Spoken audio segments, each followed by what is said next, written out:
Qu'est-ce qui se passe quand c'est le mental qui décide sur le corps? Dans la dernière vidéo, on a vu 3 versions, 3 visions du corps. Dans cette vidéo, on va un peu approfondir la version 1, quand c'est le mental qui dirige. Pour ça, on va l'aborder avec une vision physiologique, parce que ça, le mental, il adore comprendre. Prenons un exemple très simple.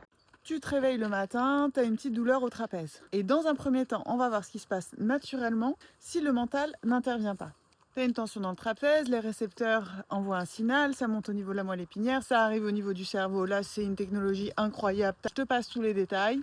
À ce moment-là, il y a un traitement de l'information. Le cerveau va évaluer s'il y a danger, pas danger et s'il faut adapter. Donc à ce moment-là, si ton mental n'intervient pas, ton cerveau envoie un signal descendant en disant on module le tonus musculaire, on détend et on ajuste la posture. C'est de l'ajustement fin, c'est de la perception fine. Maintenant, deuxième cas, tu as une tension au trapèze, mais le mental décide de se mettre au milieu. Et il dit non mais c'est pas grave, ça va passer. De toute façon, j'ai pas le temps de m'en occuper, j'ai 50 000 trucs à faire dans la journée, il faut que j'avance. Là, qu'est-ce qui se passe? C'est le cortex préfrontal qui prend le dessus. Et au lieu d'envoyer un message d'adaptation fine avec des micro-mouvements qui vont ajuster la posture, le cerveau va envoyer un message d'inhibition de la douleur. Et ça vient anesthésier la zone. Donc effectivement, quand tu te dis ça passe, t'as moins mal parce que tu sens moins. Et là, tu pourrais me dire, bah super, j'ai moins mal.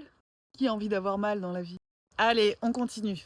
Ok, t'as moins mal, cool. Par contre, la tension de ton muscle, elle est toujours la même. Et qu'est-ce que ça vient générer? Eh bien, ça vient tirer sur ta scapula, ça vient changer ta position dorsale. Et là, il y a une loi physiologique et mécanique qui est très simple. S'il y a un endroit qui est plus rigide, eh bien, il faut bien qu'il y ait un endroit qui assume cette charge-là.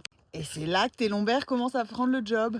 C'est là que tes hanches commencent à souffrir un peu plus.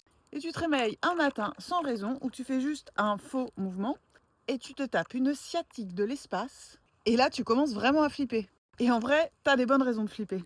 Le corps a compensé, jusqu'à un moment, il peut plus tenir. Et là, ça vient s'inflammer dans une zone. Qu'est-ce qui se passe quand je vous reçois en consultation?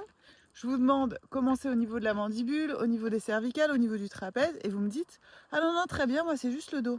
Et là, c'est le moment que je respire profondément. Avoir beaucoup de patience avec les gens qui ont une version 1 de la relation avec le corps. Bon, t'as compris, rien ne vient de nulle part, c'est une quantité de compensation et de micro-informations que le cerveau avait envoyées, mais que le mental a bloqué. Le corps, il chuchote, il envoie plein de messages, jusqu'à un moment donné où il crie. Alors, qu'est-ce que tu préfères écouter? Les chuchotements ou les cris?